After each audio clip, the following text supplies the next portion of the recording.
imbaraga ubushobozi mbikura hejuru ntabwo nkwiye kujya niganyira iyo ndimo ibivuga ku muntu nyine niyo umuntu ibimwibutsa ati we warabyibagiwe Imana irahari nasubwira niyo kuririmbira Imana cyane yo guhimbaza Imana niyo kubwira abantu ko bayobye bagarukira Imana.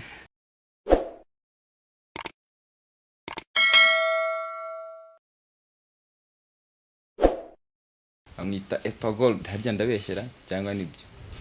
Oya nibyo. Dukurikiye nga bibwire sasa ngiye ntago nzi ukuntu bavuga abahanzi. Ushobora kuvuga izina ritari ryo gusanga muze. Yeah, call me Rasta, Rapstar, number one in the gangster. I'm a faster. But I'm not superstar. Yeah. The muraperi nitwa Epagold, Success, Igabe. Yeah. Muraperi w'umuhanga cyane. Murazi kugenda mubibona ukuntu agenda asoramo indirimbo za Danger. Sosoramo indirimbo se? Ntacyo bitwaye. Yeah. School. Bifite idea dance.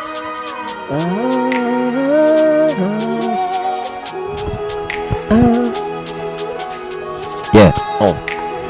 Call me Rasta, Rapstar, number one in the gangster. I'm a faster, but I'm not a superstar. Kazi gani, unaweza ni support kwenye game. Wengi washima chojo kwamba rap kwangu sio mazoezi, wala nakuomba kwa mtetezi, kwa sababu kuna wengi kama vipingamizi wanataka kunishusha kwenye showbiz. Yeah. Sineza Ibinyarwanda si Ibinyarwanda kagende gake drill J.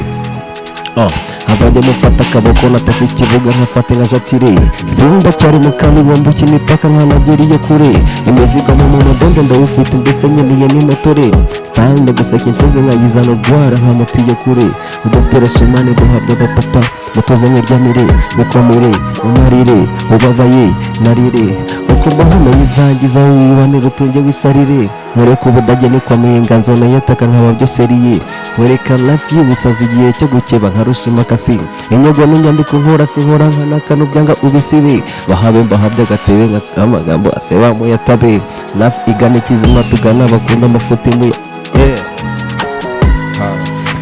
school Drill man yo bora mbere iba ubekingo kuva biraryoshye bazayirago ayi byaza skwi yiwi ese jambo shwiri vugi sijwi se ni right nyine tu hari ukuntu vibing na boro kuva byonyene hari umutipe wari kuva bora baza ngo yiwi ari yewe nyumva biraryoshye man cyakoze ufite impano to nge nubwo narimbize nayaga numva za ndirimbo zawe nkavuga ni ibi gusa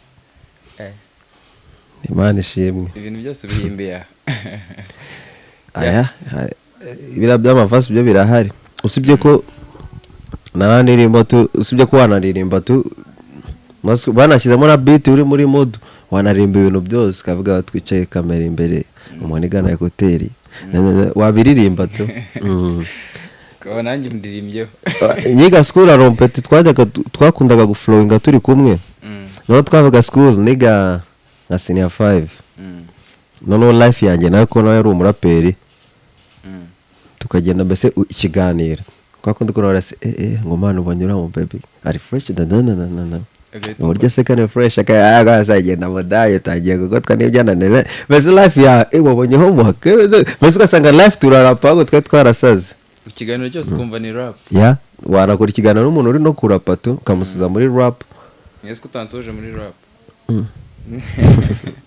abani ngakakundi kono aburyo akakubwira ati ngo numvise umuhanzi ngaho ririmba ni nk'ibyo koze kutansoje muri rap nese ngo ugera guzuza ndi muri rap naga ari ibintu byanjye oya nyina yango urugero uryisubira unasubunshije muri rap ngabo ngo ndumva avuga ukarangwa amatipe zuko ari umuririmbyi cyari umuraperi aho cyagiye tukajyana kumwe n'ishiti yawe ngo bana umuntu igara rap agata ngaho na rap wamenye ryari nyine ko ufite impano mingi igihe nabimenye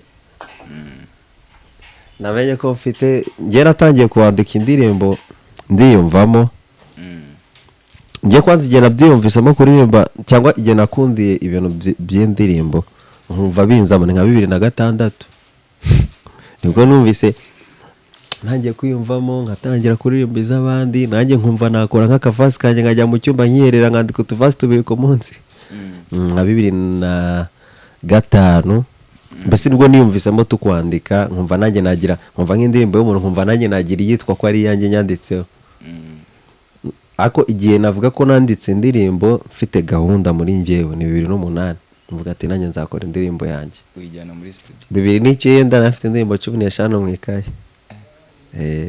indirimbo ya mbere yagiye hanze abanyarwanda bamenye yagiye hanze ryari nyine wagize igitekerezo gute byagenze gute nananiwe kwishyura indirimbo kera najyaga ngira n'ubwoba nkajya muri studio nkabona biranarenze nareba vibe barimo mbese uburyo birekwera ajya kuri microphone yakuyemo ishati mbese nkanatinya noneho igisekeje njya kuri microphone bwa mbere nagize ubwoba bitewe nuko hari nawe muri studio muramo n'abatipe bakoraga music bana Rubavu benshi nzi n'amazina yabo hano ngo harimo abamekukirwa nkumva ni big nayo byahatari bese harimo amazina menshi ngeze kuri microphone nzi ko abantu bagiye kubakubita rap bibarenge icyanagaje nuko nagezeho kubera kuri amazina ari kundeba ndi nyuma y'ikiyo ngira ubwo ibyo biraza nibagirwa na vasi nimwe birananira mvamo dabarangira aho ntago uzi ibintu urimo ariko najya ku ruhande nka flowinga ariko najya kuri microphone birananira ndatatu 2008 oya ibyo nabikoze nka 2013 na 2 nyuma yaho nyine naragarutse ngaruka nitinyuye ariko abantu mbura amafaranga kugira ngo studio icyo nakoze rero njye nabuze amafaranga naga n'imiziki zaga sinzongera no kuririmba ndabireka mbivamo ko urumva naranditse nagarutse ahubwo njya studio ngasanga umuntu ari kurapa nkavuga amana nkabujyana ku ruhande wapi yari ubikoze fo wari kugira gutya na gutya nguzwe no peta bizi wana akagenda akabikora ariko ngiye nkaba ntajyayo cyangwa nta ubasha mfite bwo kujyaho naritinyaga nyuma yaho twakoze indirimbo yo ku mubano wa mbere yitwa ngo ndi umunyeshuri icyo gihe nanone nta ndirimbo nafite rwo nanjye nazanye ide nshaka nyine guprofita ihuriramo abatipe benshi nyine birajya finally n'amafaranga mfite vasi yanyenyereza umutipe arayiririmba arayigura se nibura oya ntabwo nandi kuri level ko nagurisha ahubwo numvaga tunanye byari birimo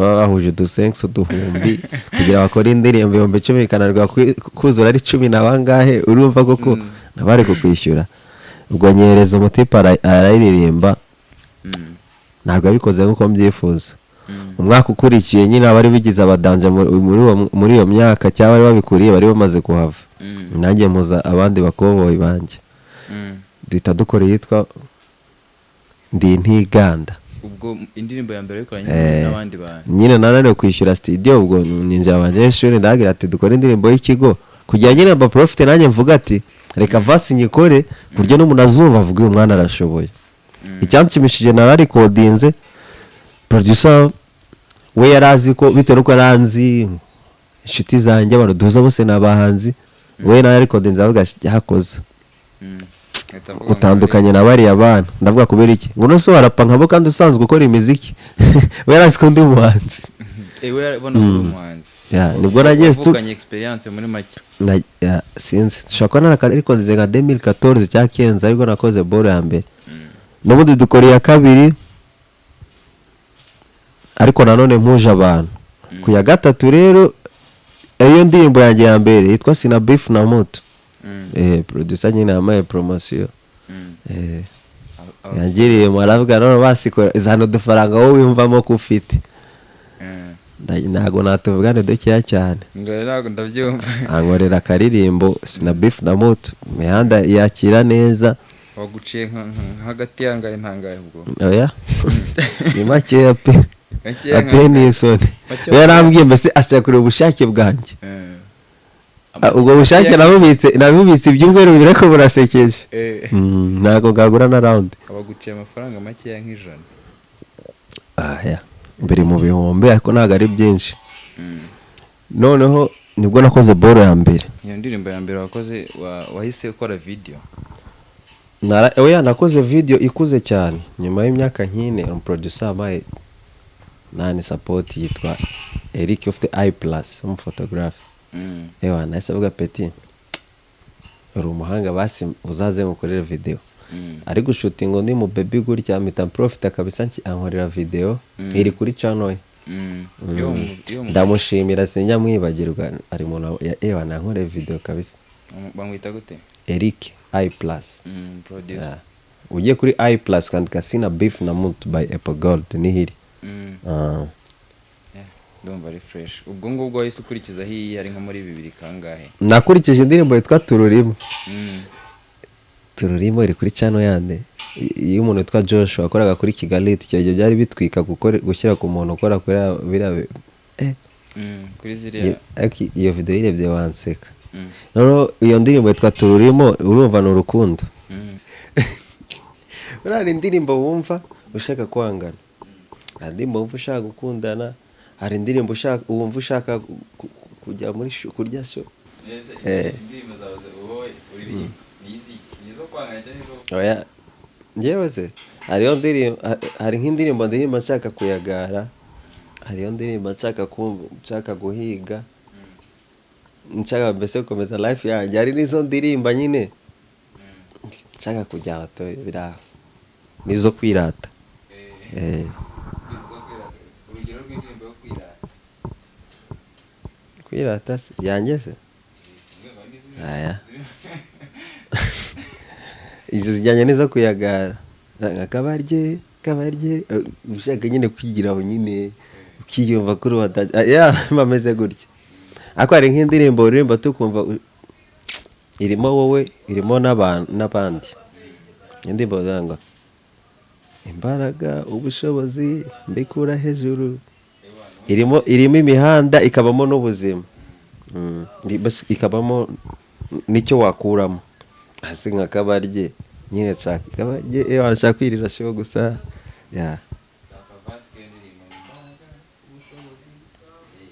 iminsi n'igebura kwiruka niko tuguruka, dushaka ubuzima, dushaka guhindura ubuzima, mpora n'imbaraga, finga na trigger ne nigga, golden na nigga ya mbuga ngari, mufate nyidaga gucika, ibyanjye ndabyimenyera, hirya no hino ndakikora, aho mbabaye sinyirira, iyi sinamwingirira.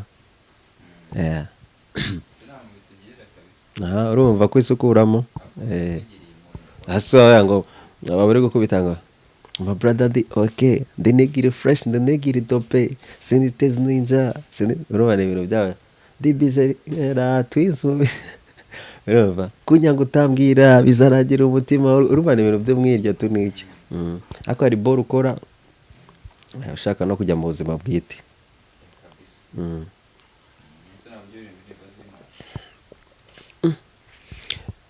Indirimbo z'Imana ubundi njye nkora icyo bita ngo ni gospel street, gospel gangsters nziko nabyita. Urumva imbaraga ubushobozi mbikura hejuru, si Imana se? Ni Imana, akajambo kamwe k'Imana mu ndirimbo ye. Arya bazita iz'isi. Nta ndirimbo itari y'isi, ariko indirimbo zose ni iz'isi, ahubwo ubutumwa butanga. Hari izibereyeho guhimbaza Imana, hari n'izibereyeho gushimisha abantu.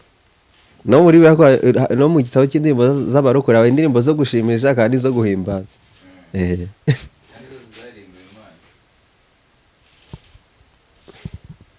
Sinzi. Nose indirimbo zose ntago zarembuye Imana. Nose buriya nkaya ngo ntabwo nkwiye kujya niganyira. Iyo ndimo ibivuga ku muntu nyine ni y'umuntu ibimwibutsa ati we warabyibagiwe, Imana irahari. Nasubwira niyo kuririmbira Imana cyane yo guhimbaza Imana, niyo kubwira abantu ko bayobye bagarukira Imana.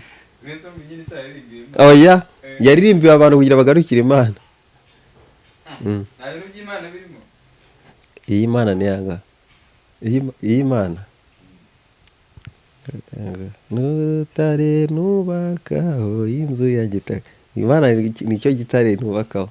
Nazi nk'umuntu uri kuririmba ntabwo mwihagariye Imana buriya buri muhanzi wese cyangwa se umuntu uririmba izihimbaza Imana cyangwa asenga akurikije situation arimo. Dore nka Mbonye ndi ku rugi ndakomanga we yikumburiye tugutaha mu ijoro. Ariko hari umuntu uririmba, hari abanyuzwe ndanyuzwe mu mutima wanjye, mbese ari kumva ari fresh nayo si y'Imana se, ariko nkanjye koko ibaze ibintu naririmba ni ibintu twari yawe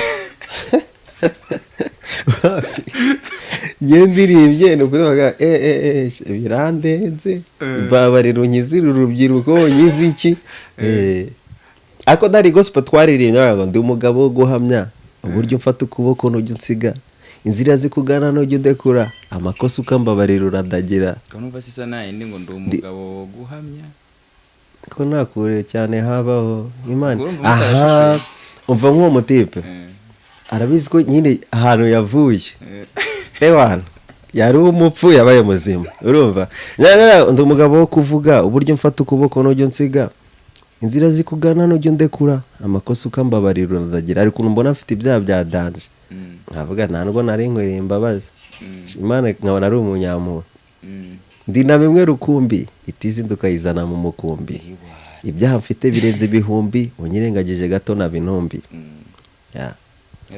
nsoza avuga ngo kuba mpari nkwiye gushima kandi nyine turavunika nyine umuntu wese buriya umuntu uri muri kariyere uzatekereza ikintu ukora ibintu wumva ko ari ibyawe apana bya buriya hari tujya tugira akazi ku ruhande dukorera abantu kugira baduhembe cyadukora kugira tubeho ariko none hari ibyo dukora kugira gusa dusoze icyo twakoze cyadukora ibiturimo by'Imana yaduhaye. Ushobora kuba warize wenda nk'ubwubatsi ariko ugashaka uburyo ubwubatsi wabusoza kare ukajya gukina umupira cyangwa ukajya guterura ibyuma cyangwa se ukajya kuririmba. Ibyo rero byo ushaka nyuma y'ibyo biba birenze, ibyo bintu biratuvuna. Noneho hari ukuntu nka gutya afite wirana no guterura ibyuma ngatambwira umuntu no guterura nkavuga dore nk'umuntu no guterura icyuma cyo mutipe ntabwo ari serious ko yasaze. Niyo mpamvu yo nyine atuma nagukubeta ingumi kuko uwanze ibyo akunda mu buzima bwe cyangwa uswe umupira byuka mbere yo gukora ibindi akajya gukina balo mutipe ntabwo ari serious. Ubuzima bwe bibabaza nuko ari ibyo akunda. Rero iyo nkaho cya nanjye iyo nkoze hiti narayitekereje umamagara n'abantu banje nkunda nkayibahereza ugahita ko nubona araje kumva ngo nubu bandi ngo ko yanditse gutya ye yandika nka runaka nyibaza ko ushaka komba runaka nge nzaba ngiye ryari sinari nibona mani ubuzima ikintu ujya kimbabaza cya mbere mu buzima nuko abantu bakenera komba nk'abandi kandi nanjye ntabwo nari naba njyewe. Icyo kintu kirambabaza. Ariko iyo umbwiye aho ukambwira wenda ngo ukora aka kazi ngo ari kugakora nabi ntabwo njya mbitindaho nta nubwo njya mbabara. Ariko umbwiye ko nakoze umuziki ariko ntari seri wapfa nkikubona mbese napfa hari umuntu ntabwo njya mbimwibutsa. Hari umuntu twawe wa mbere nararapye ndarapa ahita ambwira ngo man nanze kumentioninga umuraperi ambwiye ngo ndirimbe nkawe. Mumentioninga aragutwara iki se? Yarya abantu babyumva nabi. Nta kibazo mumbwira. Nyine we yari umufana wa P-Fla arambwira ngo epeti warasaza ugomba kurapa nka P-Fla nta n'imana ufite toka. Nyine ntabwo ari uko wenda P-Fla ngenda mwemera ahubwo nuko yambwiye mbe P-Fla kandi njye nshaka kuba njyewe noneho mitangira gukora indirimbo mvuye tavuga ngo ntago ari waririmba ibi bintu bro. Mu buzima bwanjye niyo umuntu niyabyutse amaze iminsi atambona arambaza wakoze iki ariko sinjya mwibutsa ko umunsi wa mbere duhura yabwiye ati vamo ibintu urimo P ndamwemera ko nyine ni P. I wanna be me bro. Success. Yeah. Ariya amazina se ko ari menshi ubundi bakuye manje. Success. Nge ni izina rimwe Success. Epo n'abantu barinyiza. Nafite akaboro kakabaho kakapome nakundaga kuba mfashaga ngo wamuniga waka Epo birangira anyita Epo. None undarambwira singa kanega ngo Epo ndagana ndi Epo mani nubwo ari Epo ntago ari imwe mu Kenya ndi gold ndi Epo ya gold mba Epo gold. Ubushizeho amazina 3 ariko Success niryo zina niyise. Iryo zina ryanjye nkunda nitwa Success. Nundi ufite Success mani mu bintu byawe. Yeah. impano kabisa ya danje. Imana izadufashe dutera imbere. Hari time twakoraga music ukananirwa kwishyura, ubwo bakabwira bashaka abakobwa bafite amafaranga bakora indirimbo, Abapesa babiri bapese nyine bishyure babiri then tuguhereze promotion. Urumva none ugashaka uwa mbere ukabura uwa kabiri ugahiga uwa kabiri ukamubura, ukazageraho producer yarabyibagiye nyine nyuma y'amezi 2 narazanye umwe wa kabiri ngo ibyo narabyibagiye shaka abandi babiri.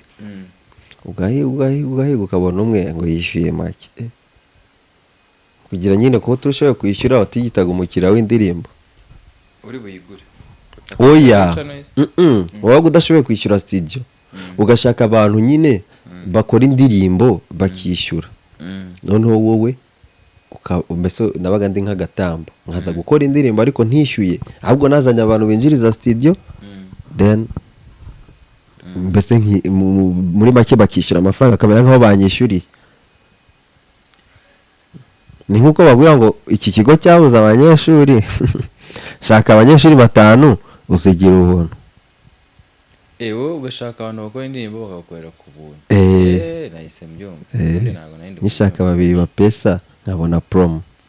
Nyine naje narize narafasha amasomo. Indirimbo zose wakoze ni indirimbo yakugoye? Ni indirimbo ya mbere nakoze twase na Beef na Moto. Niyo yakugoye? Yarangoye kubera ko byandi nakubwiye barambwiye gerageza basi ugaragaza icyo ubushake bwawe bwo kwishyura indirimbo. Iyo ndirimbo nari mfite show nko kwa gatandatu nyitangira ari mu minsi ibanziriza icyumwe kitacyagera, naguza na producer ndayikora, noneho banshyira kuri afishe muri Hadazi peti nyine bashyushya mu muziki. Nagiye kuyizana producer yasize n'ukuntu yanditseho, icyo kintu yambwiye nta nubwo nzi n'ibintu nanditseho, yayikoze atabishaka ariko masiko n'amafaranga nagiraga nta murenganya. Ahubwo ngi ikibazo nagiraga buriya hari uburyo uba ufite akazi ukora aho kabuze umuntu ufite ubushake mu kazi, ukabwira nubwo adashoboye ko nubwo nta kintu ari ariko namufasha. Buriya njye numva ndi nka producer w'imiziki, abona umwana urusha abandi tala amukorera ku buntu kuko ndabizi ko wenda mukoreye ibintu byiza nyuma yazabona umuntu umufasha. Ngoba ko ndikina ballon nziza uteye ballon nziza ntabwo abura umutozo uhita uvuga uyu mwana ndamukeneye, ariko abakeneye no kwerekana icyo ashoboye. Music ntabwo ariko bimeze, ugomba gustragoringa kugira ngo ugere kure. None se wakwifuza ko umwana wabyaye astragoringa nkawe? Njye mvuye mu muziki cyangiza mbaye nka producer najya ndeba abantu bananiwe kwishyura studio cyangwa se abantu baba bafite tala ariko ubona nta bintu ariho, none iyo tala ye nkayikuza simwiteho. None se ukaba uri gukorera iki ubwo ngubwo ko umuntu wa producer aba akeneye amafaranga, ubwo se urumva bari uri gukorera iki? Icyo gihe nyine nakubwiye ko ntabwo aba ari we washaka gukorera gusa, ntabwo ko hari abo ni nka byandi nyine by'Imana ibifite ngo intama nari 100 hakaba ari intama imwe igenda igasiga 99 ikajya kuzana yandi yagiye. Byibuze wenda najya mfasha abo bantu ariko nkareba n'abandi udashoboye. Imana igira intama se? Ni urugero rwo muri Bibiliya ntabwo ari njya bivuze, ntabwo ibintu bya Bibiliya ntabwo numbaza aho byanditse. Urumva nyine iyo ufite itungo rigatakara ntabwo uvuga ngo ufite amatungo menshi reka ndekere atungo ritakara, urayabika ukajya kuzana ya yindi imwe yabuze. Ugiye kuyizana se ugasanga n'izindi zabuze. Izindi zabuze n'ubwenge bwawe ntabwo uzi kuzirika izindi mbere yo gushaka izindi. Ababaye George urabanza ukazizirika. Ababaye George bo nihe ndirimbo se yagiye yakoroheye? Nari nkwaje yakugoye, yakoroheye ni hejuru. Ariko ni nayo yabaye hiti cyane. Ntabwo mbizi gusa impamvu yanyoroheye nuko nayanditse turi muri corona turi mu rugo, narabyukaga ngakora siporo nkahita njya kwikayi nkandika. Nagiye studio indirimbo nyifite mu mutwe. Ese ujya muri studio wanditse cyangwa ugerayo nawe? Hari abahanzi bajyayo nta n'ikintu bafite mu mutwe ariko babarenze umuntu ujye umwuba. Nawe urarenze abantu babarenze vasi zose umpaye mu kanya urabona wowe utarenze. wowe ntabwo wabimenya ntabwo njye mbizi ariko njye buramba nabibonye mwana umuntu ujya stu akandika agahita aririmba abarenze hari ujya stu akaririmba akandika nyuma erega inspiration man izirigishakisha iyi sawa mbwira nandike nkandika ariko hari igihe nawe wandika noneho ukaza kwicara ugakumva ibintu wakoze birenze gusa inspiration yanjye ngiye ntabwo iba kure ufite no gucuranga akantu gahitiza iyo nkumva ibintu biri kunyirukamo nkazimya na phone nkibagirwa ibyo nkora nkajya nk'urugero kaka beat nasanze uri gucuranga ari akaboro karimo numva kari komeza inspiration ya danje ngaho duha akavasi kuri hejuru nakosoye byinshi ikinyabupfura muri game ndakizana bike bifite akamaro birwaza imitima abagabo magana ndacanganya game nkora za fam ntumbaze them ndacyakora nabo nubwo badasiba kumbera bihemo isi ya none ni umufuka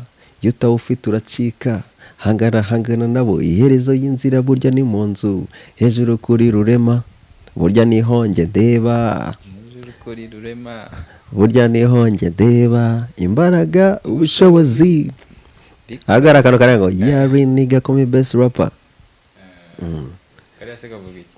real nigga call me best rapper call me best rapper sinaganye ishuri ry'injyana ndikavukire inzira yibagare maze nze miturire naje nciye bugufi sink'aba bana bikina kumenya uzabyihakana mu cyumba cyawe ujya unkina zana bibiri kimwe kize kibimira bato niwamagara uje ubwawe wanakwemera ubwo ni bwa boro bw'abaraperi tuba bafite ku ruhande ese ko kitaba ujya ubushyira mu ndirimbo hari freestyle uba ufite tu rap yakozwe igisazi ngaruka gukosora verses iyi njyana ndatwika ndi crazy ndi up ntuzambona hasi dumuti ukora abarapa bagakora iyi njyana gipapa n'utuboro bufite tu ku ruhande twa freestyle ni iki upanga nko mu myaka 2 ku muziki wawe ntabwo njya mpanga ibintu by'ejo impamvu ntabipanga life tubamo irijyana man ahubwo wiga kujyana nayo ufite kubyuka uvuga ati wenda ndaba ntuye ahantu runaka ugasanga wenda leta yapanze ikigo cy'amashuri ariko arahapangiye kuvuga ati ngo mu myaka 20 ahantu nzaba matuye niho umuryango wanjye uzaburi ufite gupanga ati mu myaka ahantu ndatega nzatura aha cyangwa se nzakora iki myaka 10 wenda nzafite dread igeze ku maguru ugasanga leta iravuze ati ntabwo ari leta wenda bahinduye ko nta muntu ugomba kubaho afite umusatsi cyangwa ugasanga haje ikibazo gifata imisatsi nko muri corona wenda numvaga ko nyuma mbere yaho numvaga wenda mu myaka ingahe ugapanga uti mu myaka 5 nzande muri Goma mu myaka 2 bakayikuraho niyo vugiye ndavuga ati uyu munsi meze neza icyo nashatse kugeraho cyakozwe niba kitakozwe wenda cyatinze ariko ntabwo napanga ngo imyaka 5 ufite gupanga mu myaka 5 wenda nzaba nkora afrobeat tukagerayo noneho usigaye uri producer hano mu Rwanda ninde mu star wemera kwinspira kabisa uko jewe muri iki gihugu nemera Bulldog man ararinze man Bulldog ndamwemera man aranyanspira nkubita akavasi ka Bulldog naba nkubeshye keretse ndi kuyumva numva uburyo yandika nkabyigaho nkabitekerezaho nkumva uburyo yirefera mbese isura ryiza akajyana nayo ndavuga nese nta indirimbo n'imwe nibura wafashe ngo umuntu wemera ukaba nta vasi ikibazo vasi ntaririmbira zekeje ibihanda nyica amazi njye n'amaniga yanjye n'amacupa nyaca intege bagasubiza mu magazi ariko nyine ndiwe umuziranenge abona izuba abantu bakishima bakamusimbiza baririmba bigatinda baza bitwashe carte postale za 5 bikaba akamenyetso kumva ko akunzwe n'abantu gusa iyo mpano yazanywe n'abantu twita kana nkahanzi yayo ni nk'iy'abayahudi mu butayu bakurikira amashuri y'umuntu gusaba amashida n'amashene byo babyanga kubi nk'imitego mibisha ya Sekibi abisi ninkinwa muri iyi minsi barusha BBC ku broadcasting n'indirimbo tw'amajyambere nibi n'indirimbo ya mbere nkunda menyera umugati wanjye umenyeri nzira ngomba guca mujya mu isi y'abantu ya niyo ndirimbo ye nkunda Chorus bya Danje. none se mani ujya upanga gukora featuring n'abahanzi wenda ubona bari gutera imbere cyane? urugero nk'umbwiye Bulldog. biri muntu ahubwo niyo muntu nifuza kuzakorana nawe, ariko tunzabiharanira. Ntabwo ari numva tu niyo yabivamo ngiye niyo yava mu muziki kavuga ndayiretse. Gibuza nazamusaba tu hasi ihangana kanjye kaba kanyo. Ntabwo mubwiye ngo abimpereze nzabiharanira, ndashaka yinyime ngiye nzabiharanira tu. Ntabwo yayikwima mani. Niyo muntu tunyara numva arasa featuring wa mbere utari umuraperi se? Sha yewe ewana nabanga The Ben bari mu gihombo. The Ben niyo mbonye umuntu amuvuze nabi bambabaye bajye bambabarira uriya muvandimwe ndamwemera. Urumva wa Rwanda The Ben ndamukunda man, ni umunyamahoro. Mwarahuye se? The Ben wasanga agira n'amahane. Twahuye turanaganira kera cyane ndi umwana mutoya, ariko oya nama sinzi niba yarahindutse. Twari ku baking at Tom Close muri university Yelke akirimo sale kera. Ndanyuze mu dirisha nje kubareba. Ako Tom Close buriya rero sha niyo mwanza mbere nakunze. Najyaga mwikondera tu agiye ansigira Ben. Nako arahari ariko Ben, Tom Close narabakunze. Ako tungiye nkunda music muri rusange gusa no nakunze muri hip hop. Bulldog igihe namutekereje nasanze ararenze man. Uzi muntu nkunda Bushari. Bushari ararenze nawe ndamukunda. Bushari ariko ngo ni n'umukomediye buri. Nkunda ubuzima bwe koko. Bushari ararenze akafite impano. Generation nkunda bura Kivumbi King Bush. N'abantu bakora music. Kuki udakunda ba papa cyangwa se?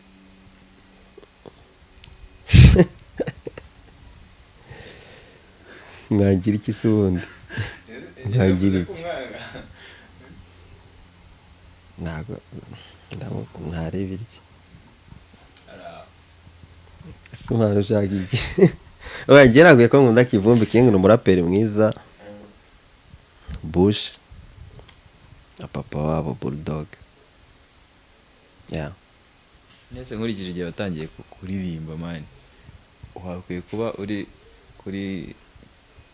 kuri level yo hanze utakiri no mu Rwanda.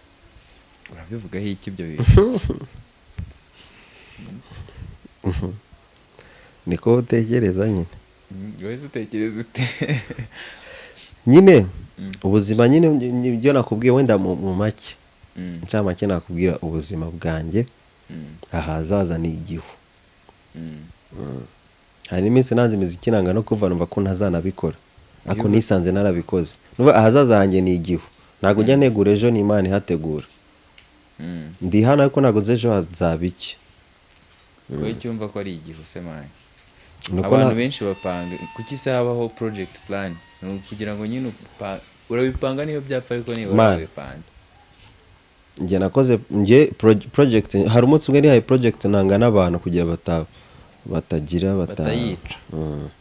Ndayipanga ndavuga ati iragenda kabisa igira kuri 60% avuga ati ndakingaye wenda nshobora gukora iyi business itabangamiye akazi kanjye k'ubuzima busanzwe ko ishobora kujya imeza wenda tuvuge nk'ibihumbi 5 ku munsi. Igeze kuri 80% na job barampagarika. Igihe bampagaritse byabaye ngo ko mfata y'amafaranga ngomba gukoresha ya project ndabaho nyamaze barambwiragaruka mu kazi. Nicyo cyatumye nazongera kuvuga ngo ngiye mfite projet y'imyaka ingahe. Bivuze ngo ntabwo ujya upanga. Ubwo nyine upanga umunsi. Upanga umunsi gusa. Napanze ko umunsi y'isaha tugomba kuba turi kumwe. Imbere y'amasaha napanze ko turi kumwe. Ubwo nta kindi wambwira. Ubwo napanze nicyo ndi bukore nyuma. Ntago nyuma y'icyo gihe ntago ari igihe. Ibyejo ntibikureba mbese. Ibyejo? Sha wapi ntago ndi mubabare ejo. Njye mbara uwo munsi bro. umwe waguhanga wenda nka miliyoni 10 waryaho nk'imwe uyu munsi andi ugahita uyajugunya kuko iby'ejo ntabwo bikureba kuko nzifite ni ikintu ubifite nyine ntazipangire ariko ntabwo wambwira ngo ejo wenda nzabyuka ndike jel kuko wasanga no mu kanya nakora na accident nkahita mpfa ahubwo mpanga umwanya mfite ako kanya njye ntabwo mpanga umwanya w'ejo pe ubimenye sindi mu babare ejo mbara nona byose ubikora hejuru shamani ngiye no kuba ndi guhumeka mba numva nashimira Imana kuri uwo munota nese Imana urayemera hari abantu benshi bandi batemera Imana kandi bameze nk'umuntu utemera Imana numvise nabigusora umwanya muremure uzi impamvu abantu batemera Imana se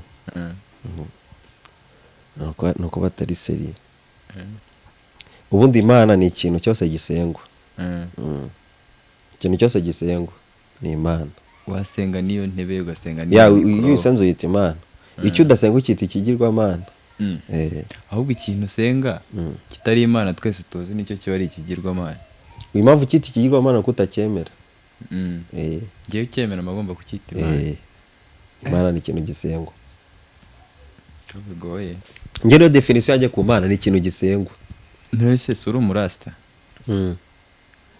abarasta se bemera Imana kandi Imana ari ikintu gisengwa bafite ibyo basenga nabo ubwo nyine uri kuvuga ngo bafite ibyo basenga kandi uri wese ako rasta ntabwo ari idini ntabwo ari idini ni iki ubundi rasta ni iki yose twayivahoze tubiveho guteze kandi ngo uri umurasta urumva ngiye nabonye ufite derede mani siza abarasta sa undi muntu uzugira derede nta murasta ugira uruhara rasta ubwayo ni nk'ubuzima cyangwa ni nka tribe runaka wenda sinzi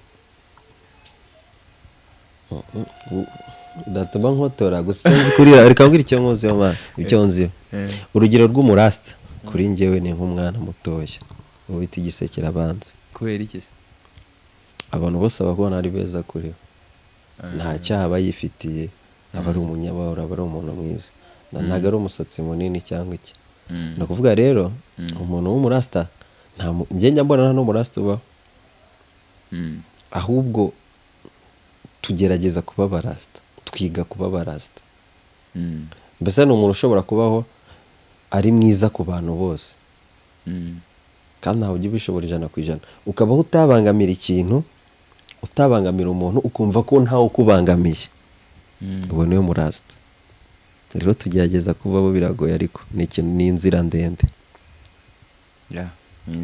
umurasta ni umuntu utabatwa ibyo bintu uvuze hari abantu bumva ko umuntu ubyumva nka gutyo nyine aba ari umukristo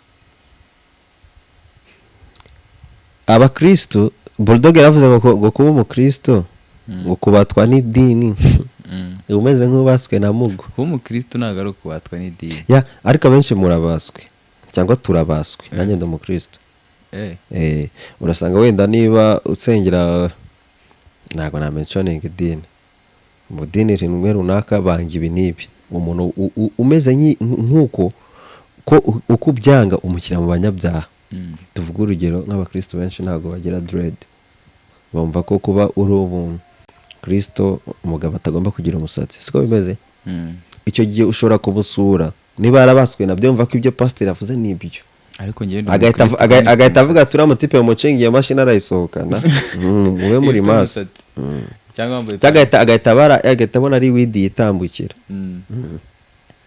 ugasanga niba wenda usengera wasenga kuri uyu munsi runaka wabona udasenga kuri uwo munsi ukumva ko ari umunyabyaha noneho umurasta uzi ko yemerewe yanajoininga izo dini nta kibazo ahubwo ikintu uba ugomba kudakora ni ukumva ko wowe ibintu byo uzi aribyo byadanje wubaha impamvu n'undi muntu azi ibyo bintu bye umureke kuri ibyo akora nawe ukora ibyo ukora urumva murasta ntabwo ugomba kubatwa niba wowe wumva ko kunywa wenda urugero soda ariko ari byo biri seri ariko uba ko no wenda uno muntu unywa ikindi kitari soda nawe atekereza ko biri seri ahubwo twese dufite amahitamo yacu ahubwo amahitamo yawe ntakumve kundi amahitamo yari mabi ibyo nibyo neza muri rasta abarasta bagera ahantu bigira ntabwo nari nahagera njye nagiye online ndabikurikirana. Nanjye nashaka ibera umurasta ariko ufite uruhara. Oya. Nyine se rasta ntago ari umusatsi. Nasiko nakubwira uruhinja rafite umusatsi mwinshi. Rasta benshi bagira umusatsi nawe. Hari ikintu bita umusatsi buriya. Uzi impamvu nkunda umusatsi? Niba ufite umusatsi ufite imyaka 10 n'urugero. Umuntu ufite umusatsi ateretse imyaka 10 n'umuntu ufite umusatsi yogosha buri munsi ninde wakwizera? Nta numwe. Yega nta muntu wo kwizerwa niko bibiri. Oya, bibaye ngombwa ko physically.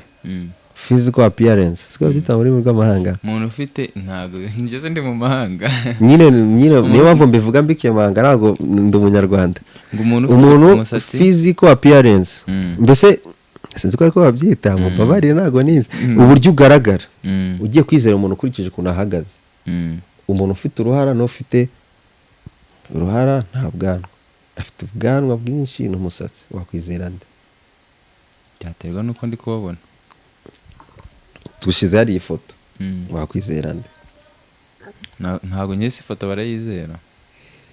Uri kuntinza. Reka nkwereke ngiye impamvu ngiye nakwizera umurasta. Kubera iki? Kuko uruhara iyo ifunzwe bararwogosha.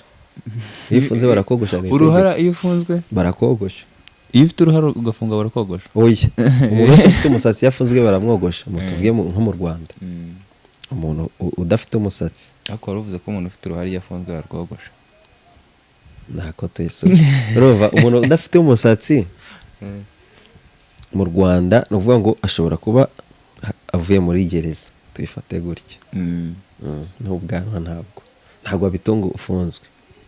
Noneho buriya hari igipapuro cyadusanga cy'iki iyo ugiye gusanga akazi cy'ukuri nyangamugayo. Mbese mudugudu agasinya iki niki. Njye kubwanjye uje ufite umusatsi muremure original wawe. Ufite dread nkawe. Ngiye ndeka abandi. Urumva ufite umusatsi mwinshi. Njye kubwanjye mba numva ari urupapuro rwiza rw'ubunyangamugayo. Kugira umusatsi n'ubunyangamugayo. Oya ni urugero rwiza. Uzareba umuntu ufite dread ndende. Niyo yajya ku mihanda agafata ibiki n'ibiki. Ariko ntago mwashwana ngo agusubize ahita agukwepa. Cyane iyo agufashe. Ntago yagufata ngo agiye gutera ngo uzasanga ariko kukubwira ibintu bidahuye n'intambara. Intambara. Nyine ni urugero rwo kubura umunyamahoro. Noneho umusatsi uzana amahoro. Niko uvuze. Ntago baragonganye na leta na rimwe. Nicyo bisobanuye. Ntago ari cyo kintu bisobanuye. Yeah. Terwa na leta yariyo. Ushobora kuvuga mu mahanga. Tuvugiye u Rwanda. Nta gereza nimwe yagutungana umusatsi. Bivuga ko nta nubwo wari wagongana n'umuntu. Niyo ufite kamere muri wowe hari igihe usanga umuntu arwana. Ariko ugasanga ashobora kutagutera ingumi.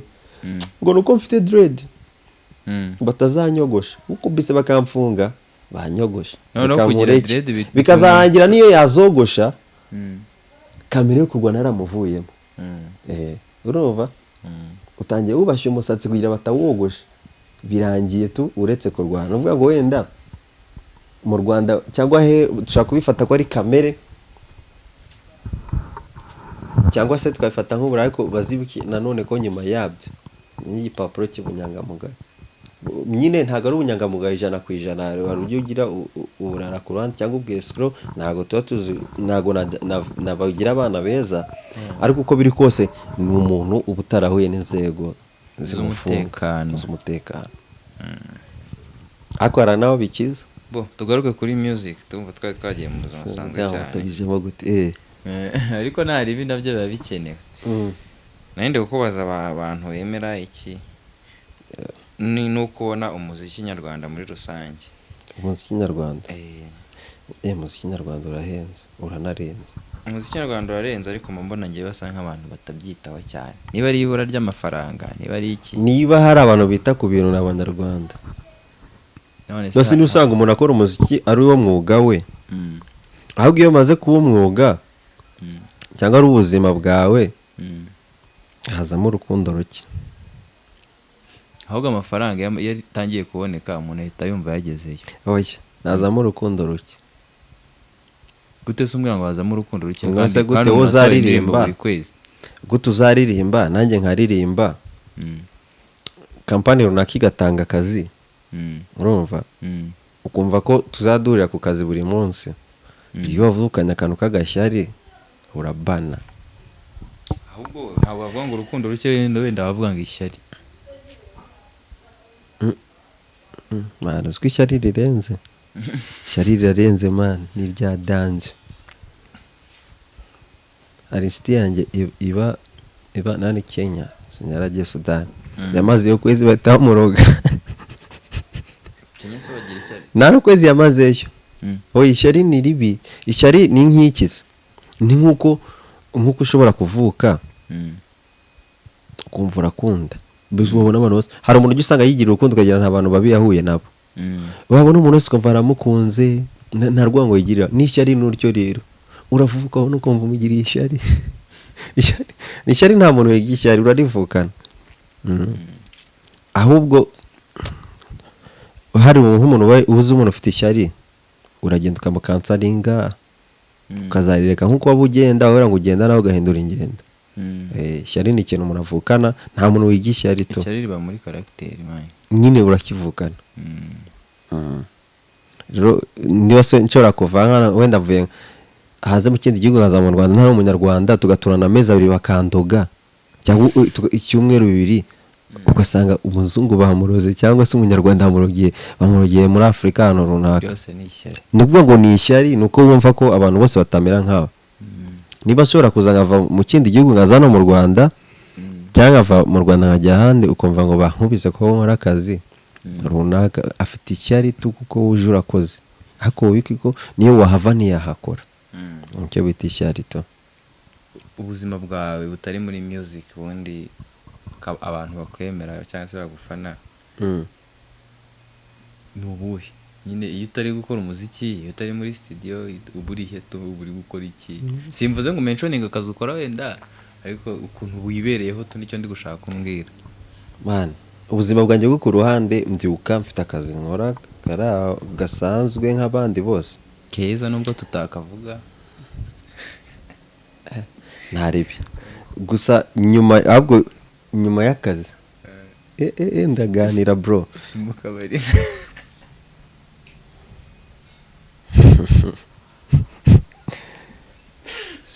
Niko nyuma y'akazi ni tunyweresi.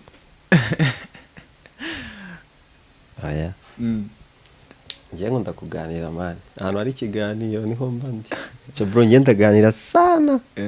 Sana ariko niyo tala ya mbere nzifite. Nakuganiriza kugeza nejo bundi ntago mbura ikiganiro.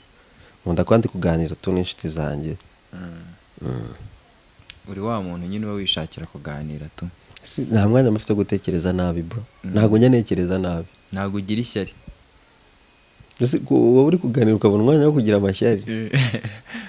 Nawe se kuki udatekereza ku bibazo? Ibibazo ubushaka kubyizanira ibitekerezo.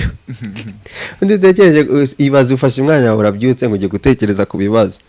Wabibwiye ko bikumbuye bikagutera se. Ngera ibibazo ngirana. Iyo bije mbyitaho ku gihe ariko iyo ubitekereje wowe bishaka nyine. Ubwo watekereza tuvuge ikiza. Urabyutse uratekereje impanuka ubwo wishaka. Ubusa nk'umuntu uri kwiyahura. Nutekereza umugozi uzawishyiramo. Ahubwo tekereza kubaho to cyangwa utekereza ubuzima bwiza man. Ibaze twese tuba dutekereza neza. Urya isi yaba nziza. Ukambona ukavuga yo n'umwana mwiza. Nawe ugatekereza ko ndi umwana mwiza. Tekereza urya isi yaba nziza. Niyo yasi y'abarasta nyine. Ibaze ko abarasta ari ibintu batemera muri Bibiliya nubwo ngarutse inyuma cyane. Ntari. Imana iravuze ati ngo ndagutumye ngo genda wica abantu 1000. Abantu yiremeye ugahita bahotora. Ntago ari Imana ibigutumye wisha abantu b'Imana yaremye gute ariko. Ase undi Imana hari umuntu igivugisha. Imana hari umuntu igituma. Nangiye ku ruhande rwawe naba mbaswe nkuko nakubwiye nta muntu bato. Kubatwa ariko mama muri gushaka. Akimana Imana ivugisha abantu. Ago sinzi uburyo ibikoramo. Kubera ko ishobora gukotora gato ikakureka satana akakuvugisha. Cyane uguri. Hari ibintu umuntu akora ukona atari Imana yamuvugishije. Ndabyumva cyane. Arya ndagaza ngo kwiyambika uruhu rw'intama. Uruhu rw'intama harya ni rwizuko cyane rubi. Intama ni inyamahoro. Ibaze ko Imana yemeye kwitwa intama. Imana ntabwo yitwa intama ariko umwana w'intama Imana yitwa intama he umwana w'intama hari ahantu uzi Imana yitwa kuki se atabaye uw'inkoko cyangwa uw'ingurube ahubwo yaravuze ngo twe turi intama hariya ngo turi intama aha intama rero nayo yaba urugero rwiza rw'umurasta uzi ko intama ngenda umuntu uburyo numvise urugero umuntu ni umugome uburyo numvise urugero ko intama ngo iyo ugiye kuyica iyo ubona ko ugiye kuyica iratuza ukayica ntabwo ikurwanya warabyumvise ariko ntabwo wabibonye nshaka kuzayica ndebe nta murasta w'umwicaye nta muntu ubura niyo mpamvu batarya inyama ntabwo urya inyama se wowe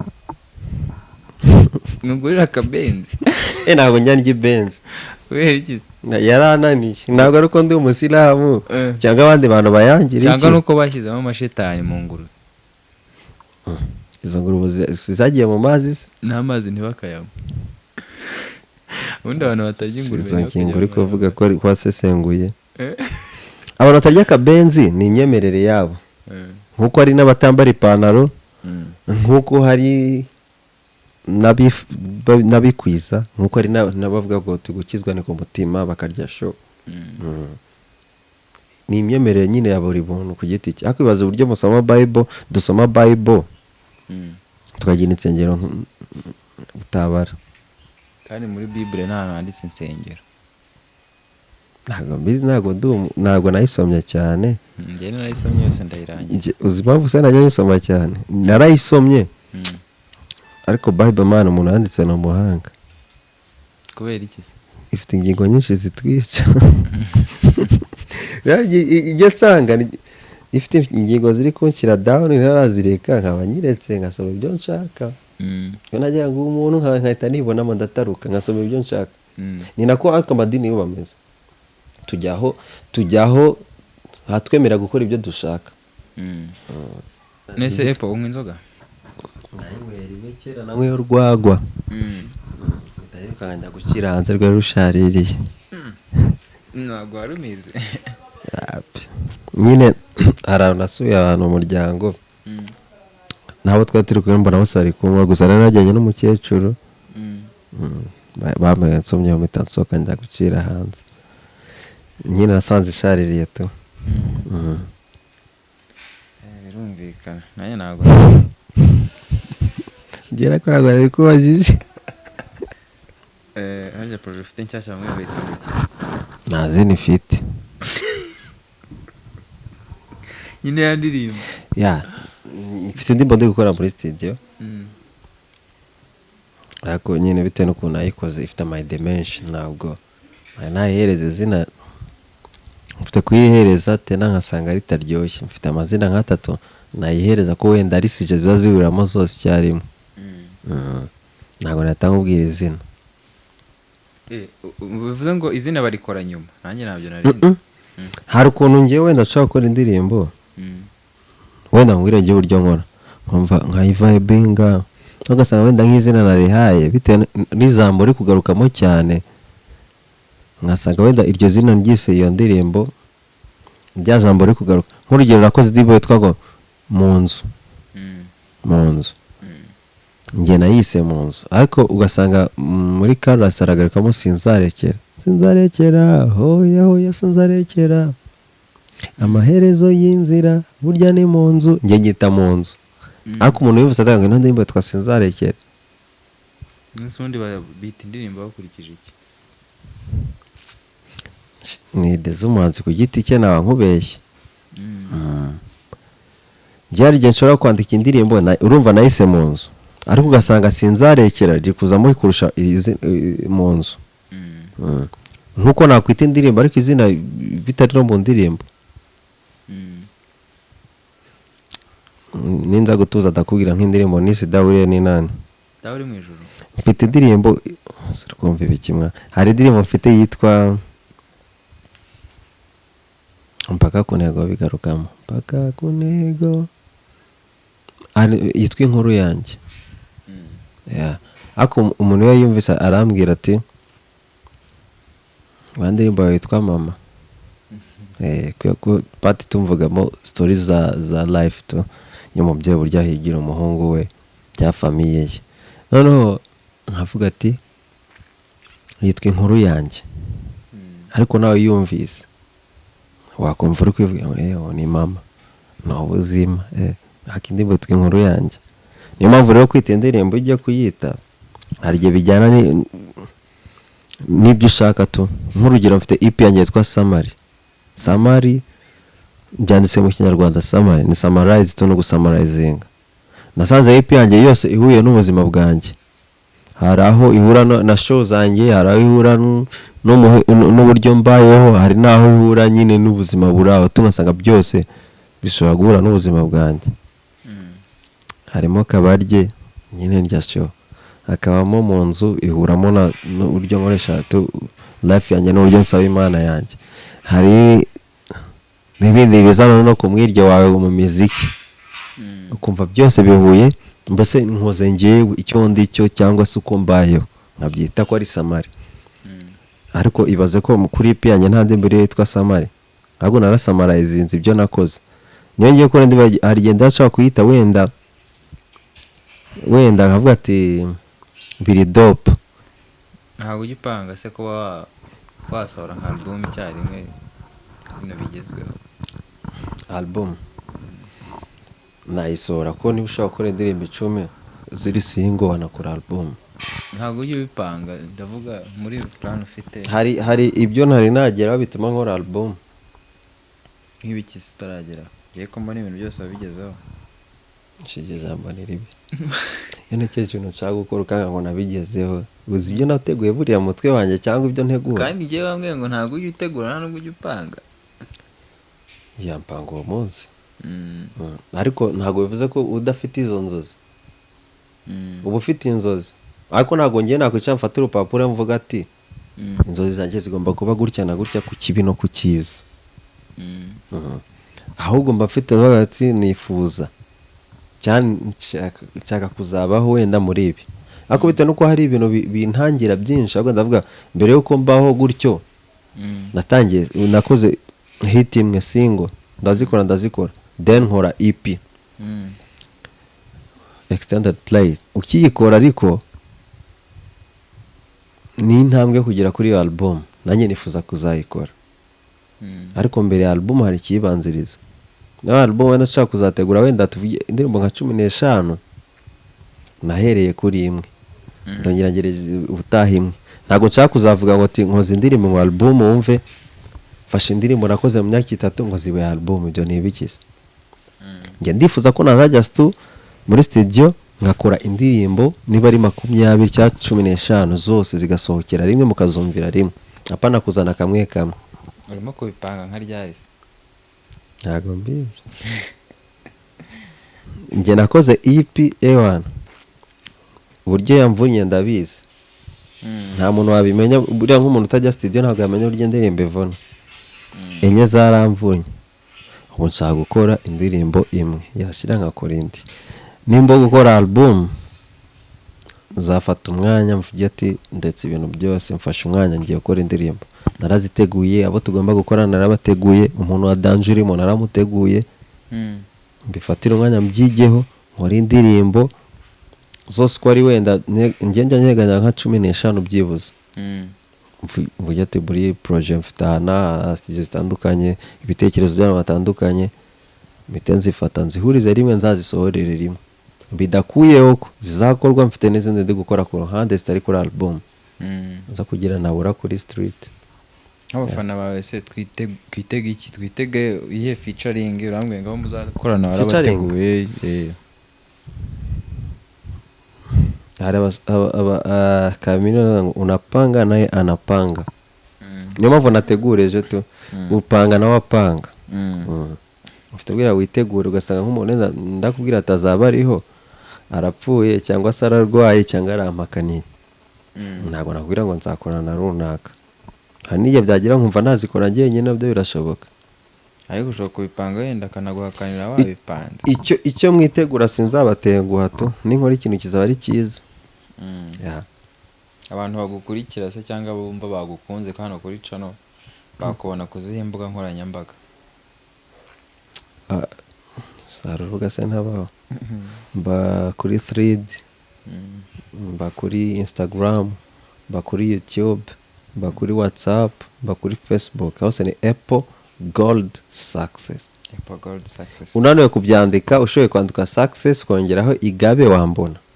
Wananiwe kwandika Apple ukandika Gold Igabe wambona. Ubundi ubu ngubu ufite indirimbo zingahe? Ntago nziza. Nukuri pe. Nyine fata amasegonda 5 zibari. EP yanjye ni indirimbo enye zonyine. Shyiraho hejuru ni ya 5. Tupfe kugereranya ni nk'icyenda. 9 ziri hanze abantu bazi.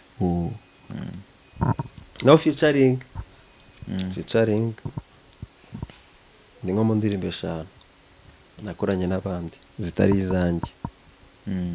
Ubwo izanjye nazibaze hamwe, ubwo nubwo izindi zishobora ari nk'eshanu mfitanye n'abandi. Ni cyo kintu utinya mu buzima bwawe? Ni icyaha. Nese ntabwo uri umunyabyaha? Ndenze n'akabenzi byanjye mfite birenze 1000. Akabenzi se kagira ibihe byaha? Niryo tunga abantu banga tungo rigira ibyaha, rigira amakosa. Nge nigiranya nako. Nese ko uravuze ngo utinya icyaha. Nese ko utinya icyaha kandi ukaba ukibikora. Sinakora icyo mubyeyo. Kuba ndi umuntu nemerewe gukosa ni ngombwa. Iyo nza kuba Imana sinakugira amakosa ko ndi umuntu. Nzakosa, hari n'ibyo njya nkora nzi ko umutima wanjye mbese nkumva afite icyo ariko nkaba nashobora kugihagarika ndi umuntu tunzakosa. Gusa icyo nzi cyo nirinda kubangamira umuntu. Muri byaha wenda ndibabaza cyangwa nkababaza, ariko kubabaza abantu ni gake bimbaho. Ndakosa pe, ariko ibyaha bibangamiye abantu cyangwa kubabaza abantu ni gake bimbaho. Kandi bimbaho ndababara cyane. Icyambere bro, reka nkubwire ikintu nkunda kwisi, nkunda amahoro. Nkunda amahoro se wanatwara ibyanjye ariko nkabaho tu nzi ko utanyanga. Nkunda amahoro byaye byanditse ku ikayi kera tukiga. Wize kera koko. Ngiye gusa ikintu kiriho nkunda amahoro. Amahoro yanjye nanga kubangamirana tu. Nanga no ko hari umutima wabohwa kubera njyewe. Nanga kubaho nzi ko wenda utanyishimiye cyangwa kubaho nzi ko nakubabaje. Nifuza byibuze niyo nagira ikibazo nawe ko nkubwira I'm sorry, nkumva ko umutima wabohotse. Sinkunda kuboha umutima w'umuntu. Ndashaka umbwire ni ibintu bibiri, uranenga unashima kuri music yo mu Rwanda. Urabanza ushime nurangiza unenge kugira ngo nibura tumenye ngo twahindura iki. Ndashimira buri muntu wese, yaba umunyarwanda cyangwa se utari umunyarwanda, ushobora gukina inyarwanda cyangwa se indirimbo zikorerwa mu gihugu cyacu. Ariko nshimira n'umuntu ushobora gukina izanjye cyangwa se iz'umuntu umwegereye. Buri wese afite umuntu ufite talent uri imbere ye. Byibuze niba ujya gukina indirimbo ukibuka wa muhungu wawe cyangwa umuntu ukora imiziki ukamukina. Ubwo n'aba DJs muri rusange. Oya, no muri ghetto niba ushaka gufata indirimbo ugakina wa muhungu wawe tu ukayiyumvira cyangwa ukayitunga muri phone, aba ari sawa. Noneho ndanenga umuntu ushobora gukina indirimbo 3 atarimo inyarwanda.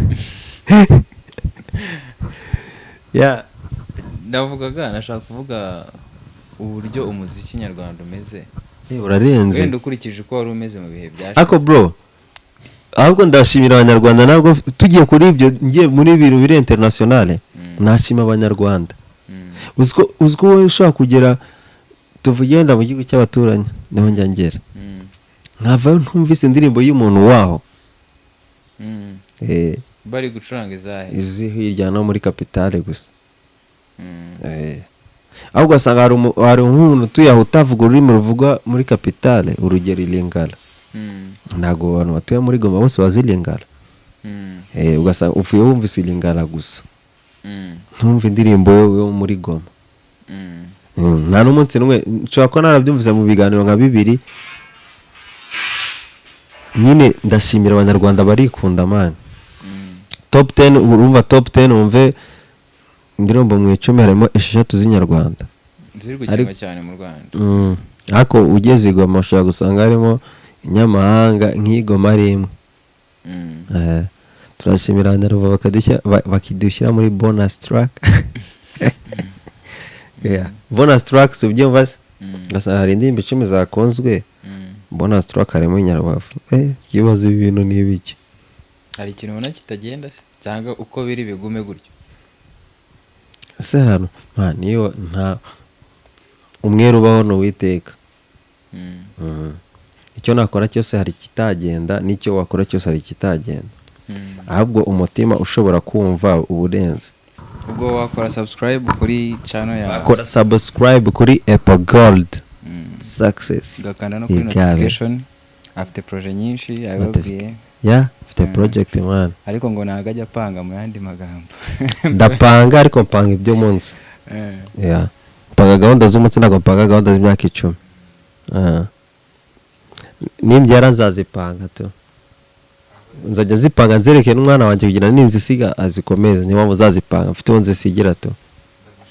Namwe murakoze.